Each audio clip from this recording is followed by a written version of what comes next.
সাইদের ঘটনার পরে ঘটলো এক করুণ কাহিনী। সাইদের ঘটনার পরে ঘটলো এক করুণ কাহিনী। আর এই কাহিনীর মূলে আছে হাসিনার বাহিনী। আর এই কাহিনীর মূলে আছে হাসিনার বাহিনী। সাইদের মৃত্যুর পরে নীরব ছিল যে সরকার, তবু মানুষের ভোটে পেল জয় জয়কার। সাইদের মৃত্যুর পরে নীরব ছিল যে সরকার, তবু মানুষের ভোটে পেল জয় জয়কার।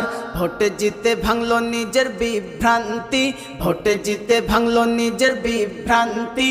তাই ঢাকাতে লাগিয়ে দিল চরম অশান্তি, তাই ঢাকাতে লাগিয়ে দিল চরম অশান্তি। সাইদের ঘটনার পরে ঘটলো এক করুণ কাহিনী। সাইদের ঘটনার পরে ঘটলো এক করুণ কাহিনী। আর এই কাহিনীর মূলে আছে হাসিনার বাহিনী।